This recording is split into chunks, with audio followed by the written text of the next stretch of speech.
I grew up believing the Yakuza were Japan's last honorable men, silent protectors, bound by loyalty, discipline, maybe even mercy.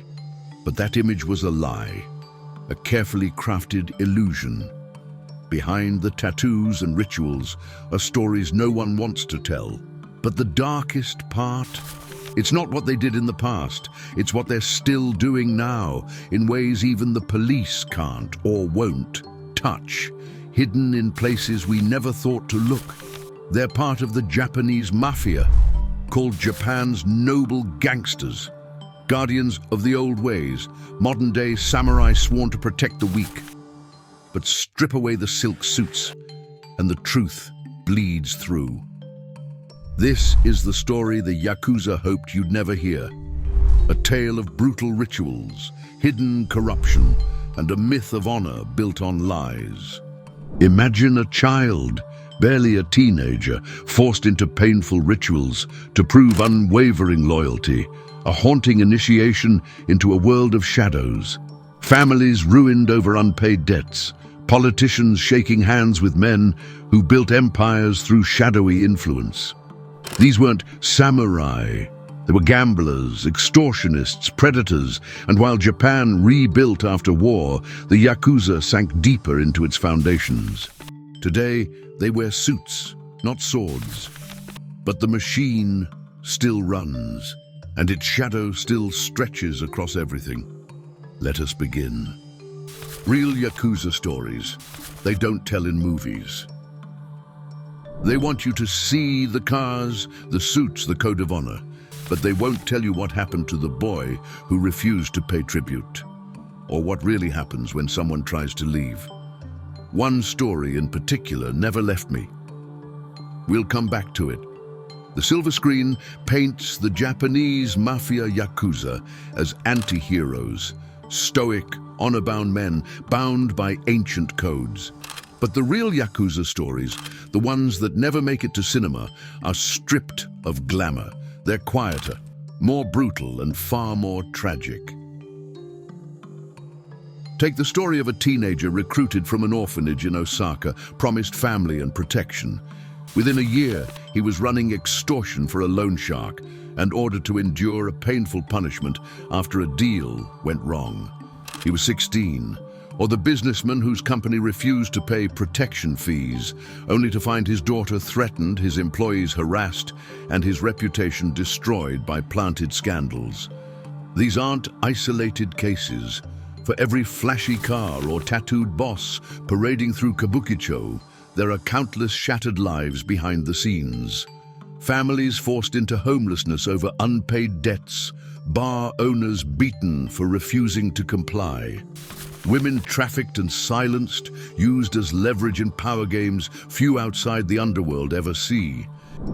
Even some insiders pay a terrible price. Disgraced members who try to leave are often hunted down, intimidated, or forced into eternal silence. The Yakuza doesn't forget betrayal, and it certainly doesn't forgive it. These stories are rarely told, not because they're rare, but because they're inconvenient. They shatter the myth.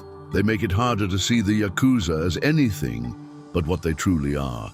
A ruthless, secretive crime organization built on fear, manipulation, and the quiet suffering of those who never signed up for this kind of life. There's no honor here, just pain, quiet, deliberate, and all too real. But what if I told you there's a darker secret that even insiders fear to speak about? Have you ever encountered a hidden truth that challenged everything you believed? Share your thoughts in the comments below. Ritual, blood, and broken fingers inside the initiation. What you're about to hear isn't legend. It's still happening in small rooms across Japan, far from the camera's gaze. And what happens in those rooms doesn't just leave lasting marks. It reshapes identities. Joining the Yakuza means giving up more than your freedom. It means giving up who you once were. This is a transformation rooted not in honor, but in brutality.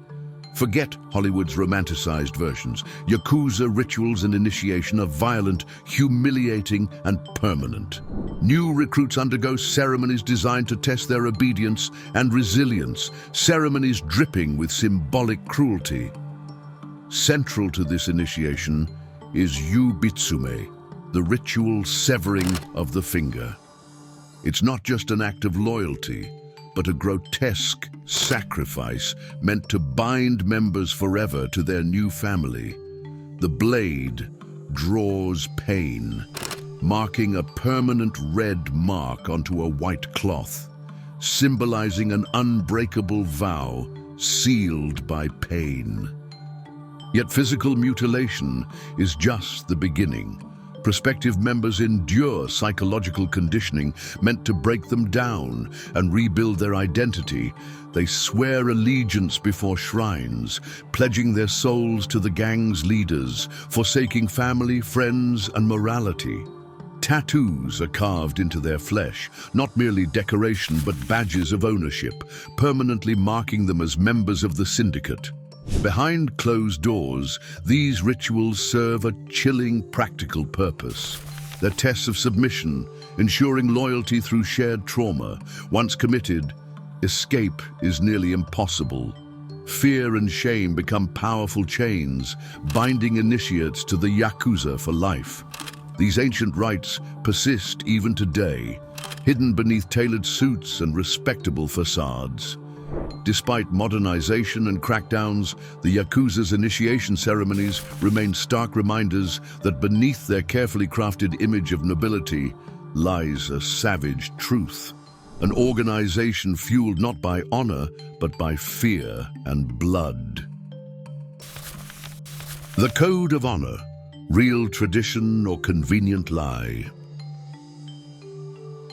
This is the story of how the Yakuza turned honor into their most effective weapon, and it worked so well, even their enemies began to believe it. The Yakuza claim they're guided by the Yakuza Code of Honor, by Bushido, the samurai ideals of courage and loyalty. It's a compelling myth, carefully nurtured to lend legitimacy to ruthless actions. But history exposes a dark contradiction. Beneath the veneer of tradition, this code has always served as a convenient cover for exploitation, violence, and betrayal. In reality, the Yakuza's version of honor is a distortion, shaped by self-interest rather than true morality. They speak of protecting communities, yet extort the vulnerable through loan sharking and debt collection. They invoke loyalty, yet demand absolute obedience through intimidation and brutality. Their discipline masks a culture of violence, where the samurai ideals they profess to uphold become twisted justifications for crime. The romanticized comparison of Yakuza versus samurai warriors is no accident. It's propaganda masterfully spun to gain public sympathy, ensuring the Yakuza remain culturally significant despite their atrocities. Behind the rituals and solemn oaths lies a pragmatic cruelty, a willingness to exploit vulnerable individuals, to manipulate and remove obstacles, always shielded by their carefully constructed mythos of honor. This deception isn't new. For centuries, they've leveraged nostalgia for a lost Japan, exploiting society's longing for tradition in a rapidly modernizing world. The true legacy of their code isn't nobility, it's hypocrisy. What the Yakuza call honor is merely a carefully curated lie, hiding crimes beneath the silk of their suits and the ink of their tattoos. And perhaps their greatest trick is convincing the world they still deserve respect, even admiration, for preserving traditions they abandoned long ago. But if you think the Yakuza's reach stopped at Tokyo's Underworld, think again. As we peel back the layers, the lines between law enforcers and lawbreakers blur in unsettling ways. If you've made it this far, thank you. This isn't just another story. It's a piece of truth that's hard to look at and even harder to forget. If you believe stories like this matter, stories that aren't meant to be told, please consider liking the video and subscribing. It helps more than you know, and it tells the algorithm that silence shouldn't win. Let us continue. Japan's dirty deal, when the police and Yakuza coexisted. At first glance, it looked like Yakuza versus police in Japan was a real war. But what if the real strategy was something far more convenient?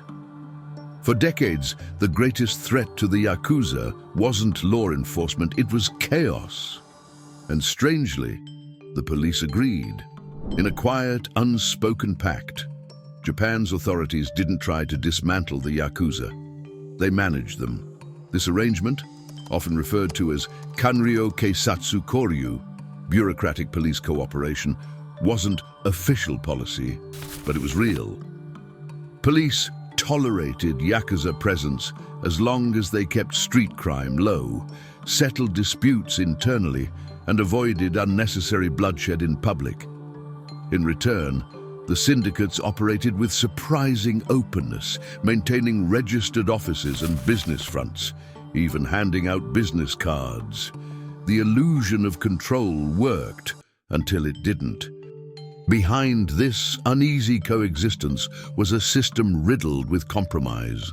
Politicians, desperate for votes and influence, quietly accepted Yakuza backing.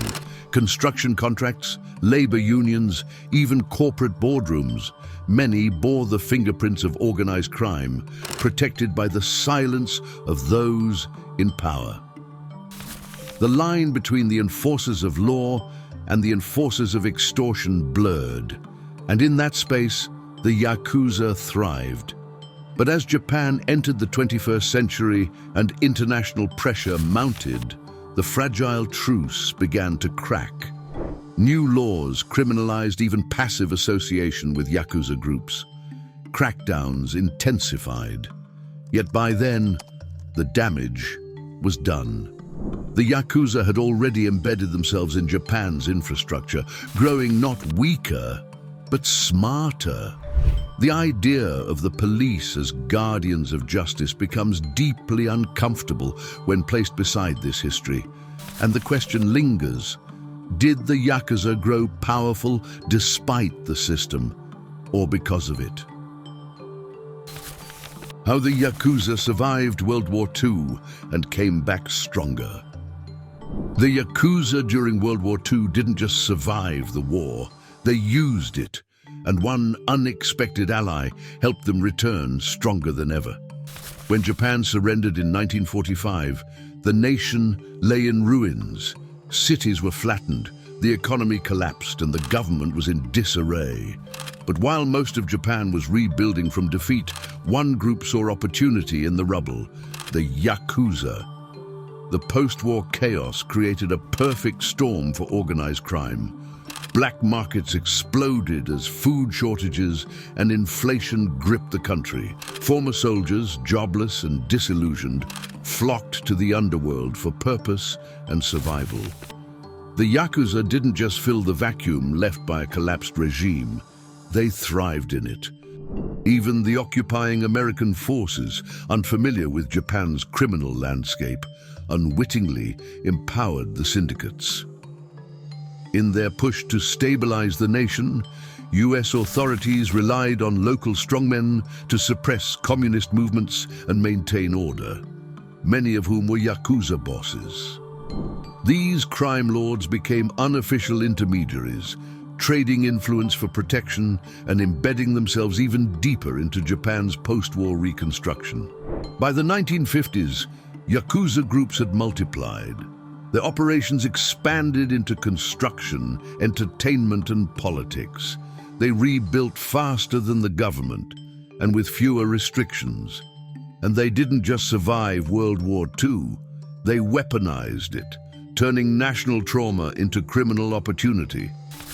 This dark chapter of Japan's rebirth reveals a truth many still avoid, that the Yakuza's post-war power wasn't just tolerated, it was, at times, strategically useful. And while Japan struggled to rebuild its identity, the Yakuza rebuilt their empire in silence, hiding in plain sight beneath the flags of progress and recovery. Suit up when crime syndicates became corporations. By the time Japan entered its golden era, the most dangerous men in the country didn't carry blades, they carried briefcases, and one simple trick made them invisible. A trick so effective, it's still used in corporate Japan today. Once feared as sword-wielding enforcers in the backstreets of Tokyo and Osaka, the Yakuza of the late 20th century began wearing suits instead of tattoos and running boardrooms instead of brothels. But make no mistake, the violence never stopped, it just got more efficient. As Japan's economy soared during the post-war boom, the Yakuza evolved with it. They realized brute force could only get them so far. Influence, on the other hand, real, institutional influence, required legitimacy. So they adapted. They built Yakuza business front companies, bought construction firms, infiltrated banking systems. By the 1980s, Yakuza money was flowing into everything from real estate and stock markets to nightclub chains and sports promotions. These weren't just fronts, they were engines of power. A Yakuza boss could now destabilize a market with a phone call or silence a journalist with a lawsuit instead of a blade. And all of it operated behind layers of corporate respectability. But going corporate didn't mean going clean. If you want to understand how Yakuza works, look no further than what came next. Intimidation was still key, just dressed in tailored Armani. Extortion rackets became consulting services. Protection fees were issued as management contracts. Violence was outsourced to deniable freelancers. The brutality was still there.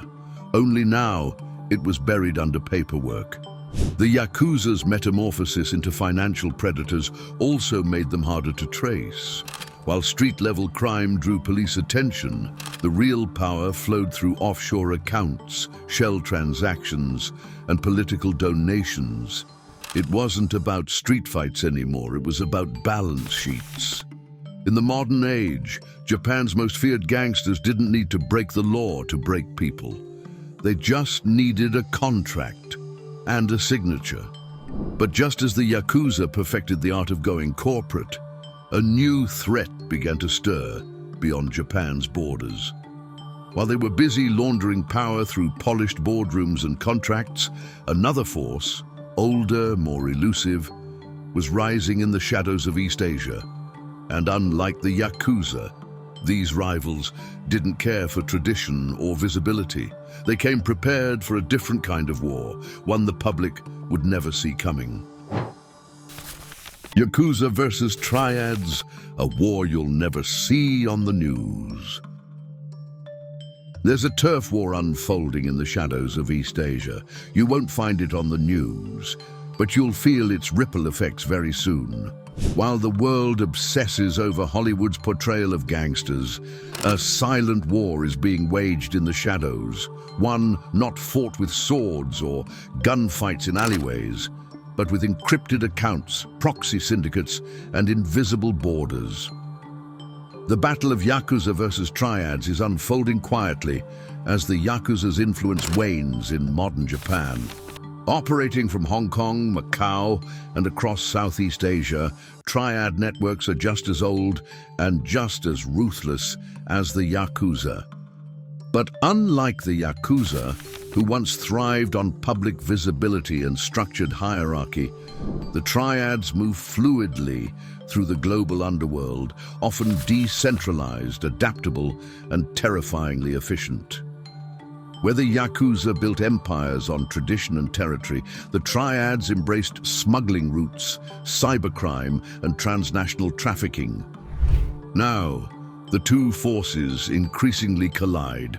Japan's ports, once dominated by Yakuza-linked unions, are quietly being contested by Triad-backed importers. Chinese criminal networks have begun moving narcotics and weapons through routes that Yakuza factions once controlled. Turf wars don't erupt in the streets anymore. They're hidden in data breaches, cryptocurrency laundering, and sudden disappearances masked as accidents. And the scariest part, most of it never makes the headlines. Both sides thrive in silence, and governments often underestimate the scale of their influence. But make no mistake, the Yakuza are no longer Japan's uncontested kings of crime. As their power shrinks, you may wonder, how powerful is the Yakuza today? The answer is complex. The old empire is crumbling, but in its place, something darker is rising. It is bringing new alliances, new enemies, and a far more unpredictable future. The decline of the Yakuza, or just another disguise. The Yakuza want you to think they're disappearing, but what if this entire decline is the most elaborate cover they've ever pulled off? To the public eye, the Yakuza are dying. Membership is plummeting, laws are tightening, banks refuse accounts. Even the infamous tattoos are fading from the streets. It looks like the decline of the Yakuza is finally here. But that may be exactly what the Yakuza in Japan now want you to think. Yes, the numbers are down. Government crackdowns have criminalized any association with known syndicates, forcing even landlords and employers to sever ties. Once proud Yakuza offices have gone dark, and their names have vanished from business registries. But beneath this vanishing act lies something far more dangerous: reinvention. As public pressure mounted, the Yakuza began shedding their visible skin, ditching logos, rituals, and traditional hierarchies. This is how Yakuza changed over time, into faceless, decentralized, digitally savvy operators. Former gangsters now run investment scams, blackmail operations, and offshore shell companies, all hidden behind layers of legality. The tactics are more discreet, the crime harder to trace. Even the concept of retirement is often just a mask. Ex-members resurface as consultants, fixers, or silent partners in foreign-owned companies. Others pivot to political lobbying or private security, slipping into the machinery of the very system that once hunted them. The brand of Yakuza may be fading, but the influence, the methods, the empire itself, it's just changing costume. This is the most dangerous version yet. An underworld no longer bound by tradition or territory, but driven by anonymity, capital, and adaptability. The Yakuza may no longer look like gangsters, but that doesn't mean they've disappeared. Sometimes, the greatest trick a manipulator can pull is to make you believe it's gone. How the Yakuza started, from market hustlers to shadow kings. To grasp the Yakuza origin story, you have to go back to when they were nothing more than parasites clinging to the edge of society. If you've ever asked, how did the Yakuza start? Here's your answer: not as warriors, but as street hustlers. The truth is far grittier and less romantic. The earliest roots of the Yakuza stretch back to the Edo-period, 1603 to 1868, Japan's era of rigid social order and widespread poverty. They weren't warriors or protectors of justice. Far from it. They emerged as marginalized figures, gamblers, street vendors, and petty criminals who thrived on society's fringes, outside the gaze of authorities. In gambling dens scattered throughout Japan's cities, a new breed of criminal was born. These men lived by their wits, exploiting desperation, debt, and the dream of easy fortune. The term Yakuza itself came from gambling slang, referencing a worthless hand in the card game Oicho Kabu, a telling metaphor for their position in society. But what began as simple scams and street hustles quickly grew into structured criminal networks.